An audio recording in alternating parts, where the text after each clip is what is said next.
तो हम लोग आज बात करने जा रहे हैं बेसिक्स ऑफ स्टॉक मार्केट की।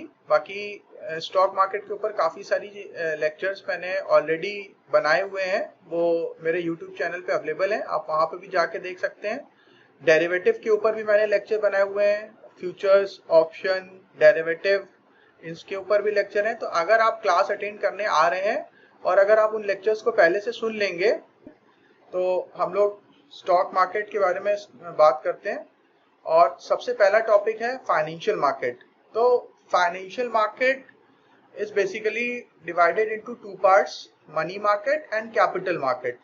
And capital market also subdivided in two parts, primary market and secondary market, और secondary market further subdivided into two parts, stock market and over the counter।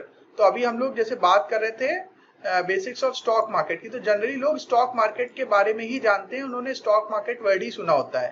तो सारे लोग थोड़ा सा इंटरेक्टिव बनेंगे, आपस में हम लोग इंटरेक्ट करते रहेंगे बीच बीच में, ताकि आप बोर भी ना हो और लाइव बने रहें क्लास में। आपने डिफरेंट मार्केट देखे होंगे, like vegetable market, gold market, commodity market. तो मार्केट में क्या होता है? Exchange of goods and services.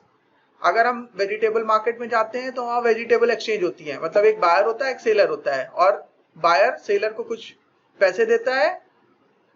सबसे पहले जो सेलर होता है वो अपनी पर्टिकुलर कमोडिटी का, शेयर का या अपनी वेजिटेबल्स का एक प्राइस फिक्स करता है कि मैं इस प्राइस पे बेचूंगा। सबसे पहले बायर उससे जाके बार्गेन करता है। बार्गेन करने के बाद जिस रेट पे सौदा फिक्स होता है, मतलब जिस रेट पे ट्रांजैक्शन कंफर्म होता है, उस रेट पे वो एग्जीक्यूट हो जाता है। तो स्टॉक मार्केट बेसिकली एक ऐसा प्लेस है जहाँ पे स्टॉक्स का एक्सचेंज होता है, ठीक है। और स्टॉक एक्सचेंज एक ऐसा प्लेटफॉर्म है जहाँ पे हम लोग स्टॉक्स को एक्सचेंज कर सकते हैं with the help of various softwares, technology, server, computers, वो सब सारी चीजें होती हैं। तो स्टॉक एक्सचेंज एक प्लेटफॉर्म प्रोवाइड करता है सो दैट कि बायर और सेलर आपस में इंटरेक्ट कर पाए। और स्टॉक मार्केट एक ऐसी जगह है जहां पे हम लोग शेयर्स और कमोडिटीज, डेरिवेटिव, बॉन्ड्स, इन सब का आपस में आदान प्रदान करते हैं, exchange of basically bonds and equities, ठीक है। तो सबसे पहले हम लोग फाइनेंशियल मार्केट से स्टार्ट करते हैं। फाइनेंशियल मार्केट मेन मार्केट है, ये सबसे बड़ा पार्ट है। फाइनेंशियल मार्केट के अंदर हमारा money market, capital market, primary market, secondary market, stock market और over the counter. Over the counter तो अब नहीं चलता है, ठीक है। तो फाइनेंशियल मार्केट एक सबसे बड़ा टर्म है। तो फाइनेंशियल मार्केट में अगर हम लोग सबसे पहले मनी मार्केट के बारे में बात करते हैं, मैं बहुत शॉर्ट में आपको बताता हूँ, फिर हम लोग इसमें डिटेल में बात करेंगे। तो money market basically up to 1 year तक की सिक्योरिटीज में डील करता है। और मनी मार्केट में वो पेपर्स ट्रेड होते हैं जिनका maturity period less than 365 days होता है, यानी 1 साल से कम मैच्योरिटी के जो इतने भी डेट इंस्ट्रूमेंट्स होते हैं वो मनी मार्केट में ट्रेड होते हैं। और कैपिटल मार्केट बेसिकली प्राइमरी और सेकेंडरी मार्केट से मिलकर बनता है। प्राइमरी मार्केट जैसे कंपनियां आके अपना शेयर इशू करती हैं, तो शेयर जो इशू करती है वो बेसिकली प्राइमरी मार्केट में इशू करती हैं। यानी कि सबसे पहले जब आईपीओ आता है, आपने नाम सुना होगा इस कंपनी का आईपीओ आया है, कई बार सुना होगा, रिलायंस पावर का आईपीओ आया, कोल इंडिया का आईपीओ आया है, एक्स कंपनी का आईपीओ आया है। तो आईपीओ आता है हमेशा प्राइमरी मार्केट में। तो प्राइमरी मार्केट में आईपीओ आता है, और प्राइमरी मार्केट में जब आईपीओ आता है तो उसके बाद लोग उसको सब्सक्राइब करते हैं। सब्सक्राइब करने के बाद फिर वो पर्टिकुलर शेयर लिस्ट होता है स्टॉक एक्सचेंजेस पे, यानी कि जो लिस्टिंग के बाद जो ट्रेडिंग होती है वो सेकेंडरी मार्केट कहलाती है। यानी कि कंपनियां प्राइमरी मार्केट में सबसे पहले शेयर इशू करती है, यानी कि पहली बार जो बायर परचेज करता है वो डायरेक्ट कंपनी से करता है, यानी कंपनी जब बायर को पहली बार में आईपीओ के थ्रू शेयर बेचती है तो वो प्राइमरी मार्केट कहलाती है। और सेकेंडरी मार्केट में जब वो शेयर लिस्ट हो जाता है, उसके बाद जितने सारे लोगों ने शेयर को खरीदा होता है वो आपस में अदला बदली करते हैं।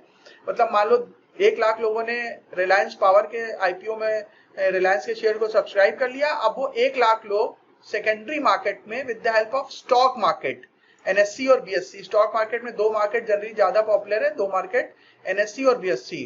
तो एनएससी और बीएससी में वो शेयर लिस्टेड होते हैं, वहां पे कोई भी इंडिविजुअल जाके वो शेयर्स को बाय या सेल कर सकता है। तो उम्मीद है यहां तक आपको क्लियर होगा। यहाँ तक आपको कोई डाउट हो तो बताइए। Sir, please tell the meaning of IPO. What is that IPO? IPO stand basically initial public offer. तो आईपीओ का full form initial public offer होता है। आईपीओ का मतलब ये हुआ कि सपोज मैंने एक कंपनी स्टार्ट करी और उस कंपनी में दो टर्म होते हैं इसमें, इक्विटी एंड डेट। पहला जो टर्म है इक्विटी, इक्विटी का मतलब ये हुआ, एक बहुत छोटे एग्जांपल से समझने की कोशिश करते हैं कि सपोज मुझे एक कंपनी स्टार्ट करनी है जिसमें 10 लाख रुपए का इन्वेस्टमेंट है। 10 लाख रुपए में से 2 लाख रुपए मेरे पास हैं, 1 लाख रुपए मैंने अपने पापा से बोरो किए, मतलब मांगे कि मुझे एक बिजनेस स्टार्ट करना है। 2 लाख रुपए मैंने अपनी माताजी से लिए, तो टोटल अमाउंट हो गया 5 लाख। 2 लाख मैंने लगाए, 2 लाख मेरी माताजी ने लगाए, 1 लाख मेरे फादर ने इन्वेस्ट किया। तो ये जो फैमिली का पैसा लगा, यानी जो मेरा खुद का पैसा लगा, इस पे मुझे जो मैंने इन्वेस्टमेंट किया ये है इक्विटी कैपिटल, यानी कि ये मैंने खुद अपना डायरेक्ट पैसा लगाया। इसके बाद अब बचे हुए 5 लाख के लिए मुझे क्या करना होगा कि मैंने 5 लाख रुपए और अरेंज करने हैं। तो मैंने किसी बैंक से बात करी। तो जब मैंने बैंक से बात करी तो वो बेसिकली वो ये मुझसे कह रहे हैं कि आपको मैं 10% इंटरेस्ट रेट पे पेमेंट करूंगा, और उसमें भी एक HDFC बैंक ने मुझे कहा कि वो 2 लाख रुपए मुझे 10% इंटरेस्ट पे करेगा। तो इसका मतलब ये हुआ कि वो जो मैंने बैंक को सर्टेन इंटरेस्ट अमाउंट पे कुछ पैसे उधार लिए वो कहलाएगा डेट, ठीक है।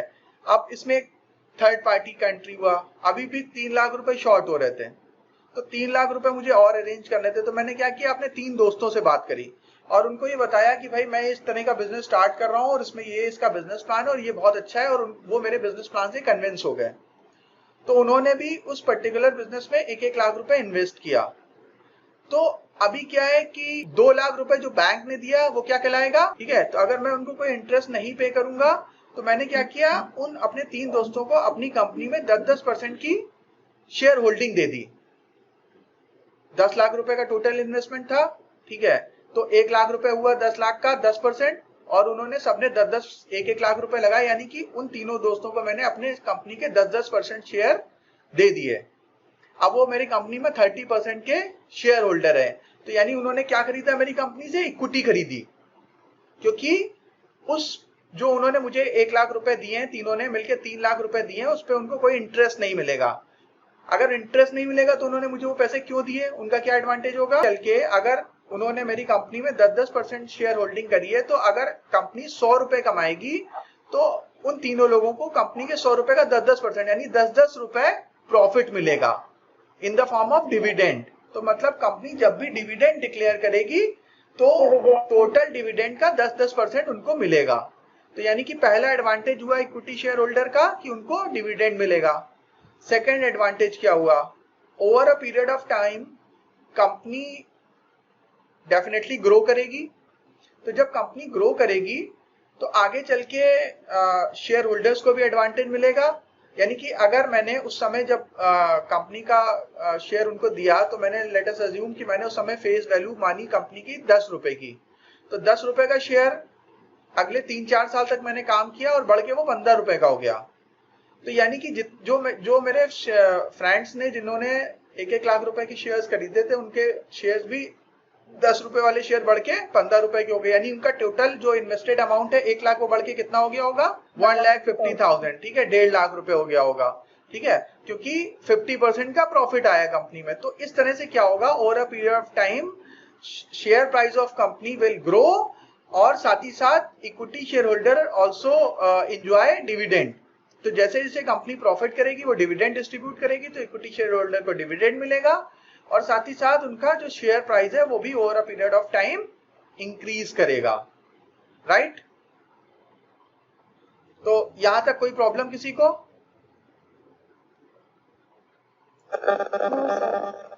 आगे बढ़े सर एक क्वेश्चन। हाँ बताइए बेटा। सर जैसे आपने अभी आईपीओ का बताया कि मतलब आईपीओ होता है जब कंपनी अपने नए शेयर इशू करती है। तो सर जैसे HDFC बैंक है, उसने 1 लाख रुपए के अपने शेयर इशू किए मार्केट में। ओके। तो सर वो एक साल तक वो चल रहा है, वो बाइंग सेलिंग हो रही है, उसमें उस 1 लाख में पूरा ट्रांजेक्शन हो रहा है। और सर फिर जब अगले एक साल बाद फिर अगर वो HDFC बैंक मतलब वो दोबारा अगर और 1 लाख के शेयर इशू करती है तो उसे IPO ही कहेंगे? नहीं, पहली बार जब फर्स्ट टाइम इशू करते हैं तो उसको IPO कहते हैं, इनिशियल पब्लिक ऑफर।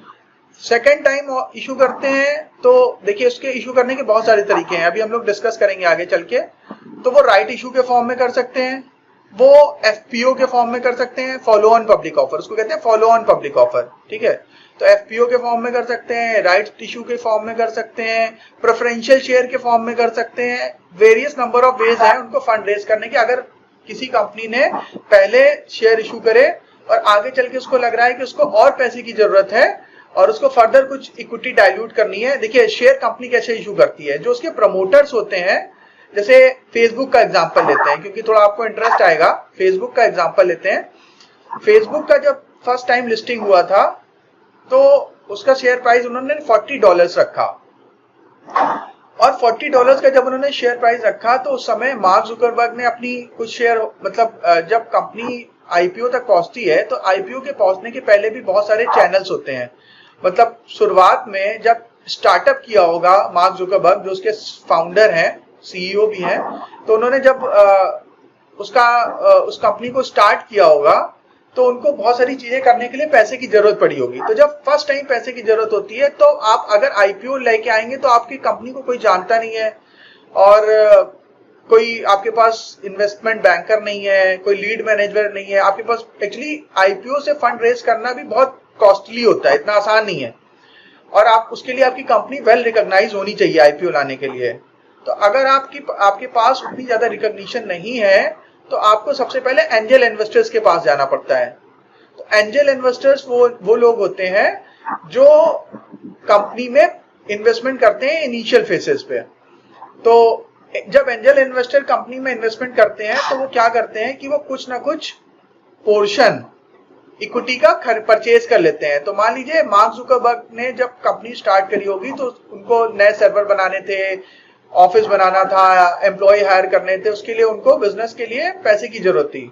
तो उस समय मान लीजिए कि उन्होंने अपनी 30% शेयर डाइल्यूट कर दिए, ठीक है। तो यानी 30% शेयर किसी एंजल इन्वेस्टर को बेचे होंगे तो उसने कुछ पैसे दिए होंगे, वो उनके बीच में एग्रीमेंट हुआ होगा कंपनी की वैल्यूएशन के हिसाब से, फ्यूचर परफॉर्मेंस के हिसाब से कि एंजल इन्वेस्टर को उन्होंने कितना कन्विंस किया होगा कि आगे चल के कंपनी कितना अच्छा परफॉर्म करेगी।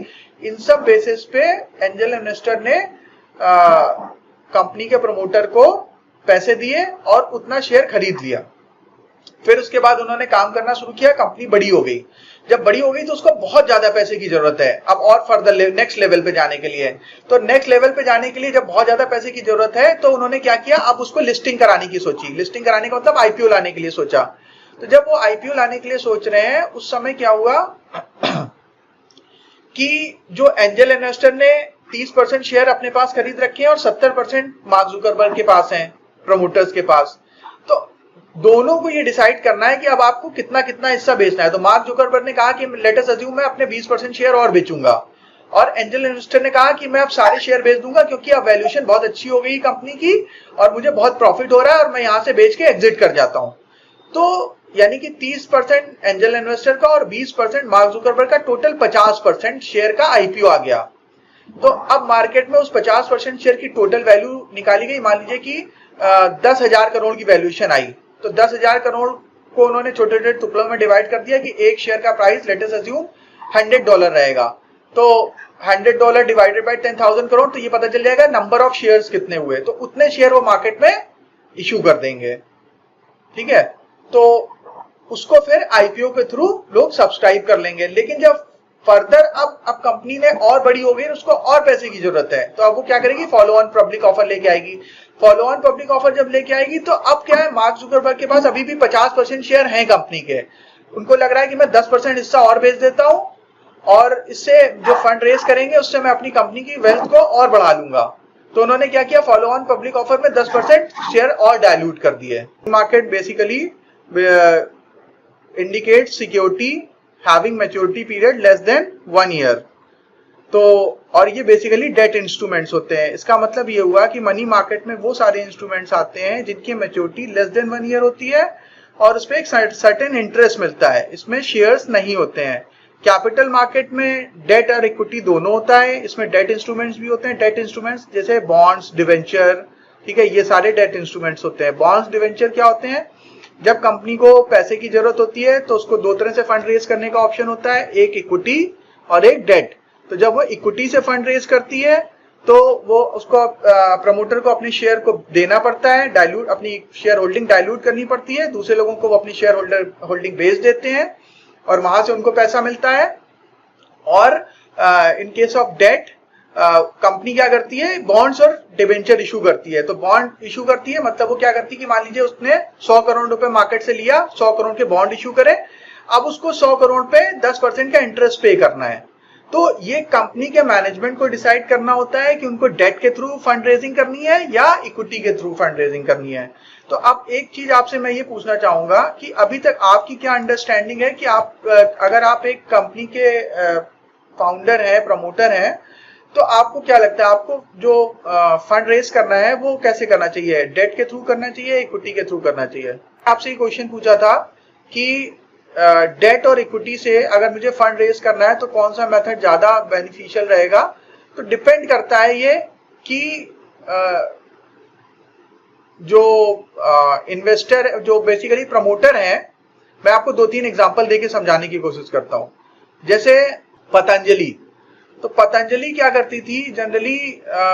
पतंजलि ने अभी तक अपना आईपीओ लेके नहीं आए हैं और ना ही उन्होंने अपनी शेयर होल्डिंग डाइल्यूट करी है, क्योंकि पतंजलि को लग रहा है कि उनकी कंपनी एक्सपोनेंशियली ग्रो कर रही है, बहुत तेजी से ग्रो कर रही है, वो इतना ज्यादा शेयर, उसका प्राइस बढ़ रहा है तेजी से, जिसकी मतलब अनलिमिटेड ग्रोथ आ रही है। तो इसलिए उनको पता है कि उनकी शेयर बहुत वैल्यूएबल है, तो उन्होंने कभी भी किसी को अपना शेयर नहीं दिया। और बहुत सारे लोग वेट कर रहे हैं कि पतंजलि का आईपीओ आएगा तो मैं इन्वेस्ट करूंगा। उनको जब भी पैसे की जरूरत होती है तो वो क्या करते हैं? डेट लेते हैं, डेट के फॉर्म में फंड रेज करते हैं, बिजनेस करते हैं और बिजनेस से प्रॉफिट करके और उसको रिपे कर देते हैं, इंटरेस्ट रिपे करते हैं और कैपिटल भी रिपे कर देते हैं। ठीक है, जैसे अभी मैंने आपको फेसबुक का एग्जांपल लिया, तो फेसबुक ने क्या किया? अपना आईपीओ लेके आए, अपनी शेयर होल्डिंग डाइल्यूट करी। तो ये डिपेंड करता है प्रमोटर के ऊपर, बोर्ड ऑफ मैनेजमेंट के ऊपर, बोर्ड ऑफ डायरेक्टर्स के ऊपर कि उनको किस तरह से अपनी कंपनी को नेक्स्ट लेवल पे लेके जाना है। अगर उनको ये रिस्क लगता है कि शायद अगर उन्होंने डेट ले लिया और वो डेट बहुत ज्यादा बढ़ गया, उसका इंटरेस्ट वो नहीं पे कर पाए, जब वो ज्यादा डाउट में होते हैं, जब कोई प्रमोटर बहुत कॉन्फिडेंट होगा कि नहीं उसकी कंपनी बहुत अच्छा परफॉर्म कर रही है, 20-25% का मार्जिन वो निकाल सकते हैं आराम से, तो वो कभी भी इक्विटी डाइल्यूट नहीं करेगा।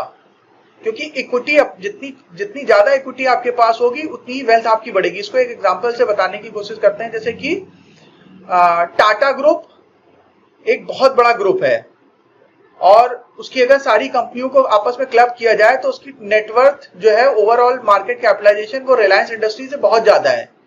लेकिन फिर भी रिलायंस इंडस्ट्री में मुकेश अंबानी साहब इस समय दुनिया के चौथे सबसे रईस इंसान बन गए हैं, 4th रिचेस्ट। ठीक है, फोर्ब्स की लिस्ट में वो चौथे पावदान पे आ गए हैं। और अभी अभी उन्होंने कुछ समय पहले मेरे जो आइडियल हैं, मेरे गुरु वॉरेन बफेट साहब, उनको पीछे छोड़ दिया है और वो 4th पोजीशन पे आ गए।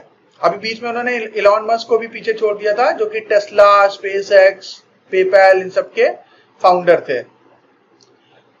तो लेकिन रतन टाटा का नाम या किसी टाटा फैमिली के मेंबर का नाम इस लिस्ट में नहीं आता है। क्यों? क्योंकि टाटा के जो शेयर्स हैं वो ज्यादातर उन्होंने अपने शेयर्स उनकी फैमिली मेंबर ने डाइल्यूट कर दिए हैं, चैरिटेबल ट्रस्ट के पास हैं। हम लोग दूसरा एग्जांपल ले लेते हैं वॉलमार्ट का। वॉलमार्ट का नाम आप लोगों ने सुना है? Yes sir. क्या करती है वॉलमार्ट? किस तरह की कंपनी है? क्या काम है?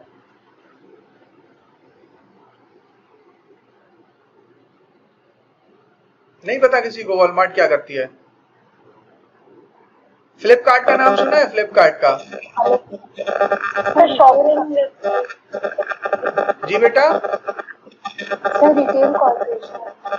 अच्छा ठीक है, तो फ्लिपकार्ट का नाम आपने सुना ही होगा, ई कॉमर्स कंपनी है लाइक अमेजॉन। ठीक है, तो ये आप लोग जरा चेक करिए कि जब आप लोग अपना माइक अनम्यूट करते हैं तो कुछ लोगों के माइक में हमिंग साउंड आ रहा है। तो आपका वो 3.5 mm जैक में अच्छे से कॉर्ड लगी हुई है कि नहीं लगी हुई है, ये हमिंग साउंड क्यों आ रही है, थोड़ा सा एक बार देख लीजिएगा आपका कॉर्ड ढीला है क्या, ठीक है।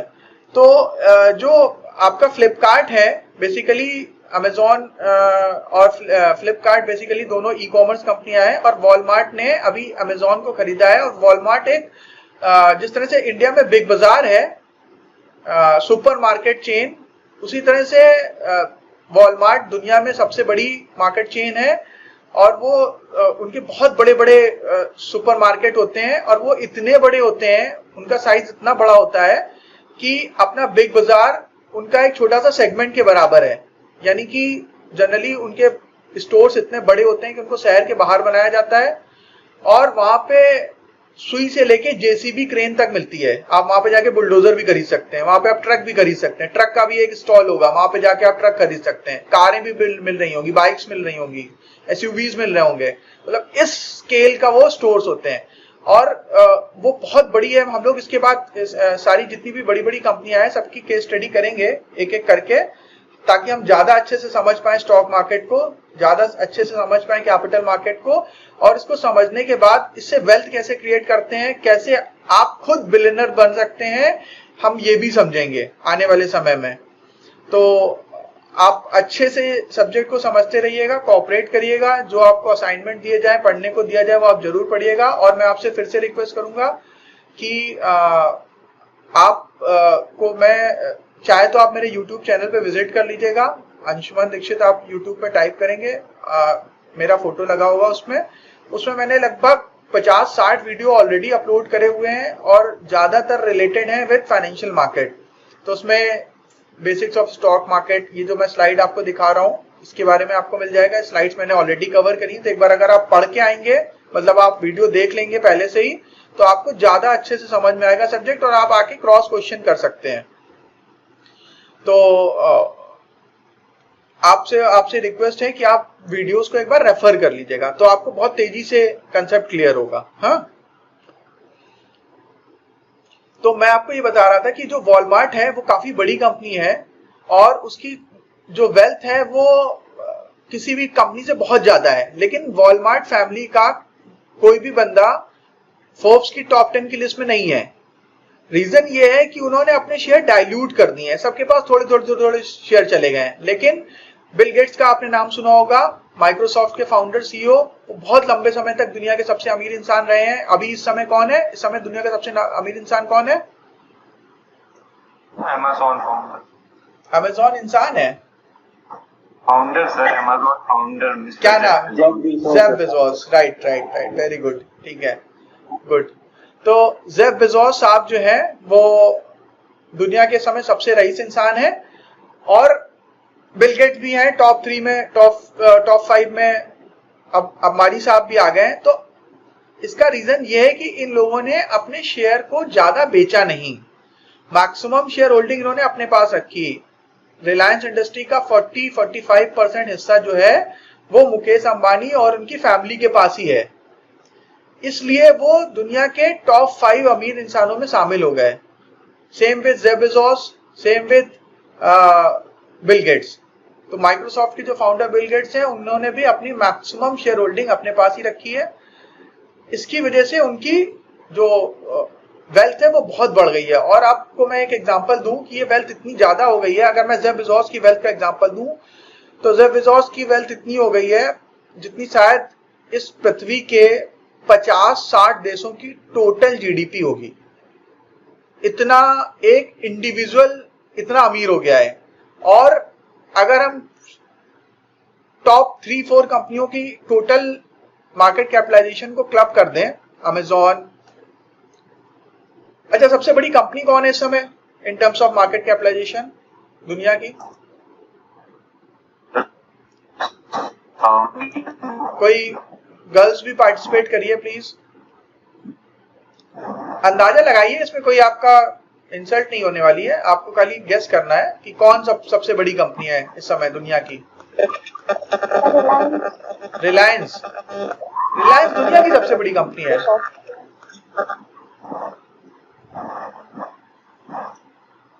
और कोई? मोस्ट वैल्यूएबल कंपनी अभी मिली है, रिलायंस को मोस्ट वैल्यूएबल कंपनी का खिताब मिला है। हाँ, और कोई गेस करेगा? एप्पल। एप्पल, वेरी गुड, ठीक है, सही सही जवाब। बेसिकली पहले सऊदी अरामको थी, जो सऊदी अरब अमीरात की मतलब सऊदी की कंपनी थी, और वो ऑयल एक्सप्लोरेशन का काम करती थी। ऑयल रिफाइनरी है वो एक, जिस तरह से रिलायंस इंडस्ट्री एक ऑयल रिफाइनरी है, उस तरह से सऊदी अरामको भी एक ऑयल रिफाइनरी है। तो वो अभी बहुत बड़ी कंपनी थी, लेकिन क्यों? क्योंकि क्रूड ऑयल के प्राइस बहुत तेजी से नीचे आए हैं। लॉकडाउन में across the globe crude oil का कंजम्पशन बहुत कम हो गया है। दैट्स वाई एप्पल ने, पहले एप्पल थी, मतलब एप्पल तो बहुत समय से है, लेकिन बीच में हमें ये पता चला सऊदी अरामको बेसिकली अपनी बैलेंस शीट डिस्क्लोज नहीं करती थी, लेकिन अभी इनको कुछ समय पहले फंड रेज करना था। जब फंड रेज करना था तो उनको अपनी मजबूरी में अपनी बैलेंस शीट और अपने सारी चीजों को डिस्क्लोज करना पड़ा। तब लोगों को पता चला यार दुनिया की सबसे बड़ी कंपनी तो सऊदी अरामको है, इसकी प्रॉफिट और इसकी जो वेल्थ है वो एप्पल, गूगल, माइक्रोसॉफ्ट इन सबसे काफी ज्यादा है। लेकिन अभी अक्रॉस द ग्लोब लॉकडाउन चल रहा है, क्रूड ऑयल का कंजम्पशन बहुत कम हो गया है, और क्रूड ऑयल का प्राइस भी काफी ड्रास्टिकली नीचे आया है। और बीच में अमेरिका में तो क्रूड ऑयल का प्राइस निगेटिव हो गया था। दुनिया के इतिहास में पहली बार ऐसा हुआ कि किसी कमोडिटी का प्राइस निगेटिव हो गया। ठीक है, पानी भी फ्री में मिलता है, निगेटिव नहीं मिलता है।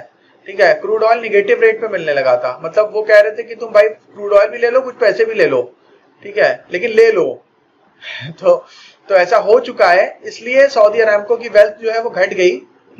हम लोग, अगर आपका कभी क्वेश्चन होगा कि ऐसा क्यों हुआ था, तो हम लोग उसको एक सेपरेट लेक्चर में कभी किसी दिन क्वेश्चन आंसर में डिस्कस कर लेंगे। तो ओवरऑल मैं आपको दुनिया के कैपिटल मार्केट का ओवरव्यू देने की कोशिश कर रहा हूं कि कौन सी कंपनी कितनी बड़ी है, कौन सी कंपनी का प्रमोटर ने क्या अच्छा काम किया है। तो मैं आपको ये बताने में शायद कामयाब हो गया कि अगर आपकी कंपनी बड़ी साइज की हो रही है और आपने कंपनी के शेयर अपने पास रखे हैं, तो आप इंडिविजुअली बहुत ज्यादा वेल्थ क्रिएट करेंगे। तो ये चीज मैं आपको शुरुआत हम लोग ने करी थी कि इक्विटी से फंड रेज करना चाहिए या डेट से करना चाहिए। तो हमें ये अब समझ में आ गया है कि अगर हम कॉन्फिडेंट हैं कि हम अच्छा पैसा कमा रहे हैं और हम जो बोरो करेंगे उसको हम रिपे कर पाएंगे, तो हमें अपनी इक्विटी नहीं डाइल्यूट करनी चाहिए, अपने शेयर नहीं बेचने चाहिए इन्वेस्टर को, और मैक्सिमम शेयर अपने पास रखने चाहिए। कंपनी को लिस्टेड कराने के लिए बस आपको 25% शेयर मार्केट में बेचने होते हैं, 75% प्रमोटर अपने पास रख सकता है। सेबी का ये नियम है कि अगर आप आपकी लिस्टेड कंपनी है तो आप लिस्टेड कंपनी का 25% शेयर जरूर मार्केट में होना चाहिए, 75% प्रमोटर अपने पास रख सकता है।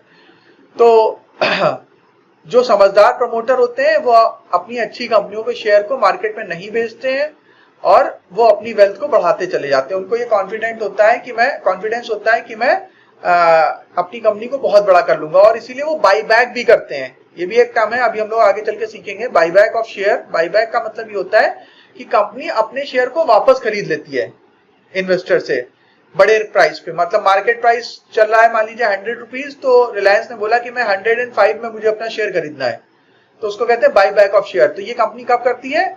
जब इन्वेस्टर को उनको लगता है कि थोड़ा ओबलाइज करना है और कंपनी के पास बहुत सारा कैश पड़ा हुआ है, उसको समझ नहीं आ रहा कहाँ इन्वेस्ट करें, और उसको ये लगता है कि आगे चल के कंपनी बहुत ज्यादा ग्रो करने वाली है, तो प्रमोटर्स क्या करते हैं? अपने शेयर वापस बाई बैक कर लेते हैं। तो हम लोगों ने अभी तक जितनी बात करी, by back of share, equity और डेट, प्रमोटर होल्डिंग्स, दुनिया की सबसे बड़ी कंपनियां, सबसे अमीर लोग, ये सब चीजें क्लियर हैं? इसमें किसी का कोई क्वेश्चन? काफी इंटरेस्टिंग टॉपिक चल रहा है और ये सब्जेक्ट आपको कहीं से कहीं पहुंचा देगा। अगर आपने इसको अच्छे से समझा तो आगे चल के आप इससे नॉलेज और वेल्थ दोनों क्रिएट कर सकते हैं। तो जो आपने डिसीजन लिया है इस कोर्स को करने का, वो आपके लिए रियली बहुत बेनिफिशियल साबित होगा। तो देखिए, ये इसका होम पेज है।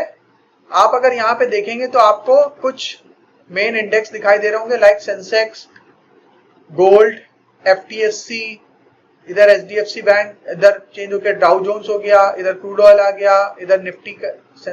तो देखिए, ये जो फर्स्ट कॉलम है, मेरा कर्सर आपको नजर आ रहा है जहां आप निफ्टी और सेंसेक्स देख पा रहे हैं, तो ये क्या है? Indian index. इंडेक्स क्या होता है, इसके ऊपर मेरे एक लेक्चर बना रखा है, यूट्यूब चैनल पे है, आप एक बार रेफर कर लेंगे तो आपको और आसानी हो जाएगी। इंडेक्स क्या होता है? तो सेंसेक्स बेसिकली बिलोंग करता है बॉम्बे स्टॉक एक्सचेंज को और निफ्टी बिलोंग करता है नेशनल स्टॉक एक्सचेंज को। तो सेंसेक्स बॉम्बे स्टॉक एक्सचेंज का इंडेक्स है और निफ्टी नेशनल स्टॉक एक्सचेंज का इंडेक्स है, जिसको एनएससी कहते हैं शॉर्ट में, और बॉम्बे स्टॉक एक्सचेंज को शॉर्ट में हम लोग बीएससी कहते हैं। तो सेंसेक्स और निफ्टी जो इंडेक्स हैं, ये हमारी इकोनॉमी या स्टॉक मार्केट के बैरोमीटर हैं। हम लोग इंडेक्स को इकोनॉमी का या मार्केट का बैरोमीटर कहते हैं। बैरोमीटर किस तरह से, जिस तरह से बैरोमीटर क्या होता है, या जैसे टेम्परेचर हम लोग मेजर करते हैं तो थर्मामीटर का इस्तेमाल करते हैं, तो उसमें हमें पता चलता है कि कब बुखार ज्यादा है, कब कम हो रहा है, घटता बढ़ता इसके अंदर जो पारा होता है। तो उसी तरह से जो सेंसेक्स और निफ्टी है, जब ये घटता बढ़ता है तो इससे हमें ये पता चलता है हमारी इकोनॉमी कैसी है। जैसे अभी क्या हुआ, जब कोविड का क्या न्यूज आई स्टार्टिंग में, तो एकदम मार्केट क्रैश कर गया और 42,000 वाला इंडेक्स घट के 26,000 पे पहुंच गया। लगभग 40-50% तक के करेक्शन आ गए, ठीक है। लेकिन फिर जब लगा लोगों को नहीं ठीक है, धीरे धीरे लॉकडाउन ओपन हुआ, चीजें ठीक हुई, यूरोप अमेरिका की कंट्रीज में बीमारी खत्म होने लगी, चाइना में ठीक हो गया और कई सारी कंट्री में लॉकडाउन ठीक हो गया, number of cases Europe America में कम हो गए, अमेरिका में तो खैर ज्यादा आ रहे हैं, यूरोप में थोड़े कम हुए, चाइना में और जो दूसरे कंट्रीज हैं, देश हैं, उनमें थोड़ा सा केसेस कम हुए। तो लोगों को लगा कि ठीक है, चल सकता है।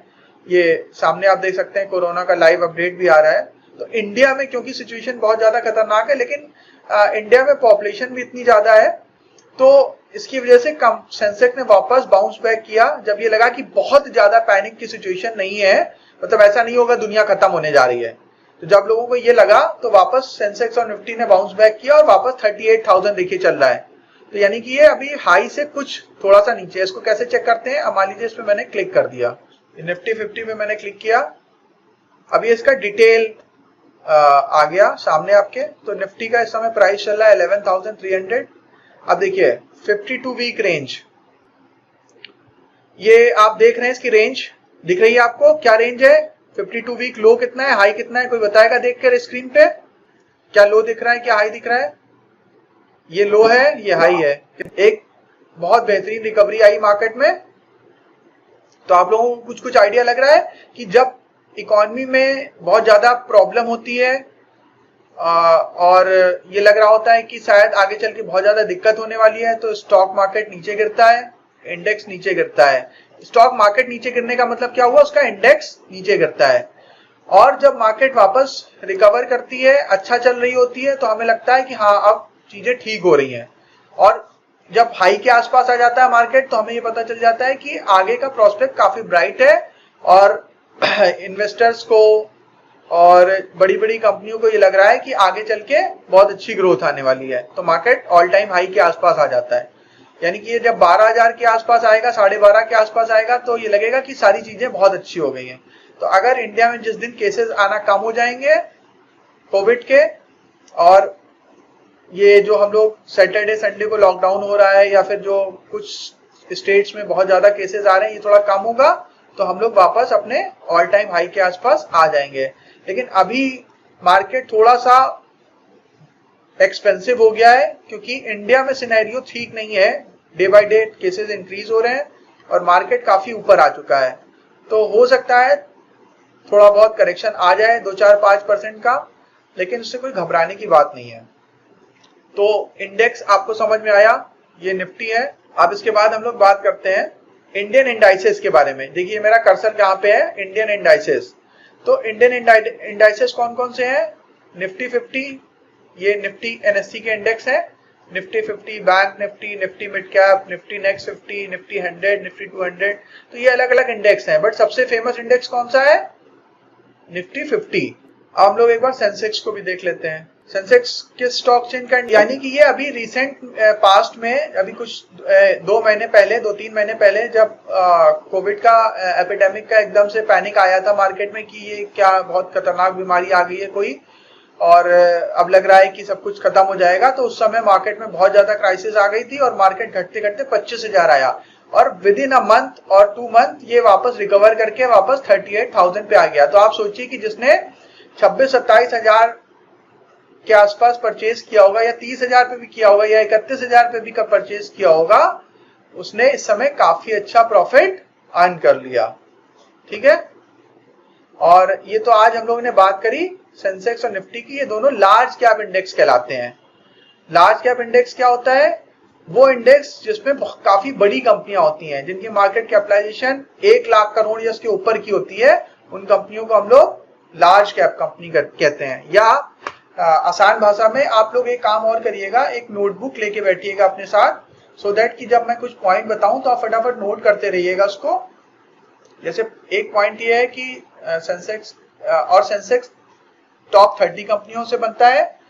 Sensex is the constituent of top 30 Indian companies. ठीक है, 30 कंपनियों से मिलकर बनता है। और निफ्टी जो है वो टॉप 50 कंपनियों को कॉम्पोजिशन है। हिंदुस्तान की पहली 50 बड़ी दिग्गज कंपनियां मिलके निफ्टी बनाती हैं। ठीक है, नेक्स्ट पॉइंट ये कि सेंसेक्स और निफ्टी एक लार्ज कैप इंडेक्स है। लार्ज कैप इंडेक्स वो इंडेक्स होता है जिसमें सारी कंपनियां काफी बड़ी साइज की होती हैं। तो लार्ज कैप कंपनियां जिनकी मार्केट कैपिटलाइजेशन 1 लाख करोड़, 50,000 करोड़, 2 लाख, 5 लाख, 10 लाख, और इस समय रिलायंस इंडस्ट्री हिंदुस्तान की पहली ऐसी कंपनी बन गई है जिसकी मार्केट कैपिटलाइजेशन 14 लाख करोड़ के आसपास है। आइए एक बार सर्च करके देखते हैं रिलायंस इंडस्ट्री को, हिंदुस्तान की सबसे बड़ी कंपनी। कैसे किसी कंपनी को कैसे सर्च करना है, आप इस वेबसाइट पे आएंगे, यहाँ पे आप क्लिक करेंगे, यहाँ पे आप रिलायंस टाइप कर देंगे। जैसे आप रिलायंस टाइप करेंगे, रिलायंस इंडस्ट्री का शेयर आ जाएगा, उस पर क्लिक कर दीजिए। रिलायंस इंडस्ट्रीज लिमिटेड, इस समय इसका शेयर प्राइस क्या चल रहा है, सामने स्क्रीन पे आ रहा होगा आपके, 2127। ठीक है। अच्छा, आप देखिए बीच में एक ये लाइन खींची हुई है, पार्टीशन है, दो तरफ रेट दिखाई दे रहे हैं, ये क्यों पार्टीशन क्यों है, कोई बताएगा मुझे? सर क्योंकि बीएससी में भी रजिस्टर्ड है, एनएससी में भी कभी-कभी सर शेयर में डिफरेंस भी हो जाता है, दोनों की वजह से। वेरी गुड बेटा, ठीक है, बिल्कुल से बताया। ये बेसिकली बीएससी एनएससी दोनों में रजिस्टर्ड है, लिस्टेड है, और बीएससी और एनएससी में कभी कभी थोड़ा प्राइस डिफरेंस होता है, और जिसके लिए आर्बिट्राज लोग करते हैं। आर्बिट्राज क्या होता है वो आप आगे सीखेंगे। तो बीएससी में भी वही प्राइस चल रहा है मोरओवर, और एनएससी में भी लगभग वही चल रहा है, लेकिन जब मार्केट लाइव चल रही होगी और आप इस पेज पे आएंगे तो आपको ये प्राइस अलग अलग दिखेगा। हो सकता है यहाँ दिखे आपको 2125, यहाँ दिखे 24, यहाँ पे दिखे 27 या 28, मतलब 1-2 रुपए 3 रुपए का ओपन प्राइस का दोनों का अलग है। हाँ, ओपन प्राइस भी अलग होगा, मोस्ट प्रोबेबली हो सकता है क्लोजिंग प्राइस भी अलग अलग हो। देखो क्लोजिंग भी अलग अलग है, 33.80 की है, इसकी 34 की है। तो जब मार्केट लाइव चल रहा होगा, इस समय तो बंद है आज मार्केट, मंडे टू फ्राइडे चलता है, तो मंडे टू फ्राइडे अगर आप देखेंगे तो ये आप इसमें प्राइस में डिफरेंस मिलेगा आपको। ठीक है, अच्छा आप आइए इसको थोड़ा सा और डिटेल में समझते हैं। यहाँ पे देखिए, ये इसकी फंडामेंटल एनालिसिस करते हैं, वैल्यूएशन, रिलायंस इंडस्ट्री की फंडामेंटल एनालिसिस करते हैं, इसका वैल्यूएशन पार्ट में आते हैं। वैल्यूएशन में आप देखेंगे मार्केट कैपिटलाइजेशन, मार्केट कैपिटलाइजेशन दिखा रहा है 13,71,250 करोड़, यानी कि लगभग 14 लाख करोड़ के आसपास इसकी मार्केट कैपिटलाइजेशन है। और इंडिया की पहली ऐसी कंपनी बन गई है जिसकी market capitalization more than 13 lakh crore है, और ये इंडियन स्टॉक मार्केट की हिस्ट्री में एक रिकॉर्ड है। इस लेवल पे कोई कंपनी आज तक नहीं पहुंची। अच्छा, अब मैं आपसे क्वेश्चन करूंगा कि क्या रीजन है रिलायंस इंडस्ट्री इतनी तेजी से क्यों बढ़ रही है। आप लोग अपने इनपुट दीजिए कि एपिडेमिक है, क्रूड ऑयल का काम करती है ये कंपनी, ठीक है, ऑयल रिफाइनरी कंपनी है, ऑयल सऊदी अरामको का वैल्यूएशन कम हो रहा है, रिलायंस इंडस्ट्री बहुत तेजी से बढ़ रही है। 800 रुपए का शेयर बढ़ के इसके 2-3 महीने के अंदर 2100 रुपए पे पहुंच गया, यानी 200-300 गुना का रिटर्न दिया इसने। तो क्या रीजन है, आप लोग अपने अपने इनपुट दीजिए। अब तो नहीं है। हाँ, अब नहीं है, ठीक है, लेकिन जो पहले के लोग हैं उनके मन में यही इमेज बनी हुई है कि ये कुछ कंपनी गड़बड़ करती है, और लेकिन अभी नहीं है अब, क्योंकि इसमें देखिए, इसमें एक समझने वाली बात यह है कि रिलायंस इंडस्ट्री धीरू भाई अंबानी ने स्टार्ट करी और डिवीजन हुआ, उसका बंटवारा हुआ मुकेश अंबानी और अनिल अंबानी के बीच में। अपने माइक को म्यूट कर लीजिए सारे लोग। मुकेश अंबानी और अनिल अंबानी के बीच में कंपनी का डिवीजन हुआ। डिवीजन के बाद जब डिवीजन हुआ तो दोनों भाइयों के पास लगभग इक्वल वेल्थ थी, 48-49 बिलियन की संपत्ति थी। मतलब ये बहुत बड़ा अमाउंट है, ठीक है। मतलब 48-49 बिलियन डॉलर की संपत्ति होना एक बहुत बड़ा अमाउंट है। और उसके बाद से कुछ समय तक, अगले 1 साल तक अनिल अंबानी जी, मुकेश अंबानी साहब के छोटे भाई, सबसे बड़े गेनर थे। मतलब उनकी कंपनियों ने बहुत अच्छे से परफॉर्म किया था और एक समय रिलायंस कैपिटल ने रिलायंस इंडस्ट्री के लेवल को भी पीछे छोड़ दिया था शेयर के प्राइस में, और उनकी सारी कंपनियां बहुत अच्छा परफॉर्म कर रही थी। 2008 में वर्ल्ड के टॉप गेनर थे अनिल अंबानी, और अभी कुछ समय पहले उन्होंने कोर्ट में ये अपनी स्टेटमेंट दी है कि वो अभी बैंकरप्ट हो गए हैं, उनकी नेटवर्थ हो गई है 0। अब आप सोचिए कि इतनी अथाह संपत्ति और उन्होंने टोटल वेल्थ 0 कर दी। और जिन लोगों ने भी रिलायंस कैपिटल में, रिलायंस टेलीकॉम में, जियो की बात नहीं कर रहा, रिलायंस टेलीकॉम ADAG ग्रुप की थी, रिलायंस अनिल अंबानी ग्रुप की थी। तो जिन्होंने उस कंपनी में इन्वेस्टमेंट किए, वो सारे के सारे इन्वेस्टमेंट लोगों के बर्बाद हो गए, वैल्यूएशन 0 हो गई, ठीक है, या बहुत 90% 80% वेल्थ उनकी इरोड हो गई। तो इससे ये पता चलता है कि अगर किसी कंपनी का मैनेजमेंट और प्रमोटर एलिजिबल है तो वो हमारी वेल्थ को कहीं से कहीं पहुंचा सकता है। यानी जिसने रिलायंस इंडस्ट्री में इन्वेस्टमेंट किया, जिसने मुकेश अंबानी के ऊपर दांव खेला, उसने अपनी वेल्थ को कई गुना मैक्सिमाइज कर लिया, एक्सपोनेंशियल ग्रोथ आई। और जिसने अनिल अंबानी के ऊपर दांव खेला, उसकी वेल्थ 0 हो गई। तो ये स्टॉक मार्केट है। हमें जो हम कोर्स कर रहे हैं वो हम यही समझने के लिए कोशिश कर रहे हैं कि कैसे हम डिफरेंशिएट कर पाएंगे मुकेश अंबानी और अनिल अंबानी में, क्योंकि एक पॉइंट ऑफ टाइम पे आपको दोनों बहुत अच्छे लगते हैं और शुरुआती लेवल पे अनिल अंबानी की कंपनियों को फ्यूचरिस्टिक कंपनी कहा जा रहा था और ये लोगों का मानना था कि आगे चल के इन कंपनियों की ग्रोथ रिलायंस इंडस्ट्री से ज्यादा होने की उम्मीद है। फ्यूचरिस्टिक कंपनियां थी उनकी, लेकिन अभी उन्होंने डिक्लेयर किया कि उनकी मार्केट कैपिटलाइजेशन 0 हो गई, उनकी नेटवर्थ 0 हो गई है, वो दिवालिया बैंकरप्ट हो गए, किसी का भी वो पैसा वापस नहीं कर सकते हैं। तो इतना ज्यादा डिफरेंस है कि मार्केट कैपिटलाइजेशन में मुकेश अंबानी बढ़ते बढ़ते दुनिया के टॉप 4th रिचेस्ट पर्सन बन गए, और अनिल अंबानी जो 2008 में मुकेश और अनिल अंबानी दुनिया के सबसे रईस इंसान थे, उन्होंने कुछ समय के लिए बिल गेट्स को भी पीछे छोड़ के नंबर 1 पे आ गए थे दोनों भाई, वो नंबर 1 से 0 पे चले गए। आप सोचिए, दुनिया का सबसे रईस इंसान की पदवी मिल चुकी थी मुकेश और अनिल अंबानी को एक बार, और वहां से वो खत्म कर लिया, और मुकेश अंबानी ने अपनी वेल्थ को बहुत ज्यादा मैक्सिमाइज कर लिया, क्योंकि जब डिवीजन हुआ तो वेल्थ आधी आधी बढ़ गई, वहां से इन्होंने अपनी वेल्थ को बहुत बढ़ाया। तो फटाक से हम लोग एक बार देखते हैं और क्लास को खत्म करते हैं कि मार्केट कैपिटलाइजेशन हम लोग यहां से चेक करते हैं। 13 लाख करोड़ की मार्केट कैपिटलाइजेशन है। ये पी रेशियो होता है, पी का मतलब प्राइस टू अर्निंग, अर्निंग यहाँ पे लिखा होगा अर्निंग पर शेयर, ईपीएस। तो ईपीएस है इसका 46 रुपीज, ठीक है। अगर इस 46 को आप रिलायंस इंडस्ट्री के प्राइस, यानी जो भी समय प्राइस चल रहा है, यानी 2127 से डिवाइड करेंगे तो आपको पी मिल जाएगा 45 का। तो पी से हमें ये पता चलता है कि ये शेयर कितना महंगा है, कितना सस्ता है। यानी कि अगर ईपीएस जितना ज्यादा होगा तो पी उतना कम होगा। अगर पी कम है तो हम कहते हैं कि ये कंपनी सस्ते वैल्यूएशन पे अवेलेबल है। तो 15, 20, 25 का पी एक रीजनेबल पी होता है। 50, 55, 45 का पी थोड़ा महंगा पी होता है। लेकिन इस समय रिलायंस का वैल्यूएशन काफी महंगा है, 45 के पी पे ट्रेड कर रही है, क्योंकि दुनिया के सारे लोग इस समय रिलायंस इंडस्ट्री पे इन्वेस्ट कर रहे हैं। और गूगल, माइक्रोसॉफ्ट, फेसबुक, सारी कंपनियों ने रिलायंस में इन्वेस्ट किया है, और रिलायंस ने अपने आप को एक ऑयल रिफाइनरी कंपनी से एक टेक्नोलॉजी कंपनी में शिफ्ट कर दिया है। तो हम लोग आज रिलायंस की केस स्टडी इसलिए कर रहे हैं इस कोर्स को स्टार्ट करने में कि आपको पता चले कि कोई एक कंपनी स्टॉक मार्केट में कितनी वेल्थ कमाई जा सकती है और एक कंपनी कितनी बड़ी हो सकती है।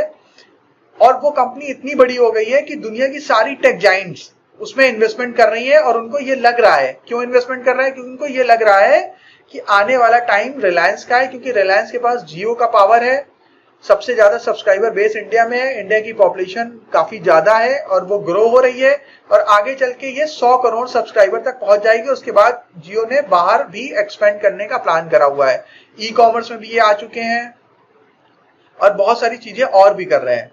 तो इन बड़ी बड़ी कंपनियों को लग रहा है कि शायद फ्यूचर है ये, और आगे चल के ये भी लोग फोरकास्ट कर रहे हैं कि आगे चल के रिलायंस इंडस्ट्रीज दुनिया की सबसे बड़ी कंपनी भी बन सकती है। तो पीई इसका इसीलिए एक्सपेंसिव है, बुक वैल्यू 706 रुपए की है और ये 2100 पे चल रहा है। यानी कि अगर कंपनी को इस समय डाइल्यूट कर दिया जाए, सब कुछ बेच दिया जाए, तो 706 रुपए के एसेट्स आएंगे। मतलब हर एक इंडिविजुअल को पैसा दिया जाए तो एटलीस्ट 706 रुपए तो जरूर मिलेगा सभी को। तो ये जो बुक वैल्यू होती है, इससे इन्वेस्टर को थोड़ा कॉन्फिडेंस मिलता है कि यार अगर कंपनी डूब गई तो उसके सब कुछ बेचने के बाद हमें एटलीस्ट पर शेयर इतना तो पैसा मिलेगा ही मिलेगा। ठीक है, डिविडेंड 65% का दे रहा है। ये बेसिकली जो डिविडेंड होता है वो फेस वैल्यू पे कैलकुलेट करते हैं। तो अगर ये 65% का डिविडेंड बोल रहा है तो उसका मतलब ये हुआ कि ये 6.5 रुपए का, फेस वैल्यू इसकी 10 रुपए की है तो 6.5 रुपए का डिविडेंड इसने दिया है। डिविडेंड यील्ड काफी कम है क्योंकि बड़ी कंपनियां क्या करती हैं, डिविडेंड बहुत ज्यादा डिस्ट्रीब्यूट नहीं करती हैं, अपने पैसे को इन्वेस्ट करती हैं बिजनेस में ताकि वो और ज्यादा वेल्थ क्रिएट कर पाए। ठीक है, प्राइस टू बुक रेशियो का क्या मतलब हुआ, प्राइस यानी कि 2100 और बुक वैल्यू 700। तो अगर आप उसको डिवाइड कर देंगे 7 3 21, तो ये आपको प्राइस टू बुक आ जाएगा। तो प्राइस टू बुक जितना कम रहता है उतना कॉन्फिडेंस ज्यादा रहता है कि हाँ ये कंपनी सस्ते वैल्यूएशन पे मिल रही है, उसकी बुक वैल्यू ज्यादा होनी चाहिए। तो इंडस्ट्री का पी 40 का है और कंपनी रिलायंस इंडस्ट्री का पी 45 का है। तो ये एक छोटी सी फंडामेंटल एनालिसिस है, हम लोग इसको और डिटेल में आगे सीखेंगे। अभी अगर आपको नहीं समझ में आया हो ज्यादा, परेशान होने की बिल्कुल जरूरत नहीं है। हम एक एक चीज समझेंगे कि पी क्या होता है, बुक वैल्यू क्या होता है, डिविडेंड यील्ड क्या होती है, डिविडेंड परसेंट क्या होता है, फेस वैल्यू क्या होता है, अर्निंग पर शेयर क्या होता है। हम ईच एंड एवरी टर्मिनोलॉजी को बहुत डिटेल में समझेंगे ताकि आप ये कोर्स करने के बाद आपके अंदर इतनी नॉलेज और अंडरस्टैंडिंग आ पाए कि आप इन फंडामेंटल जो डेटा अवेलेबल है उनको आप देख के एक सही डिसीजन ले पाए कि आपको इस कंपनी में इन्वेस्टमेंट करना है या नहीं करना है। ठीक है, तो अभी तक हम लोग ने जितनी चीज डिस्कस करी इसमें किसी का कोई क्वेश्चन, कोई क्वेरी, तो हम लोग क्लास खत्म करते हैं यहीं पे।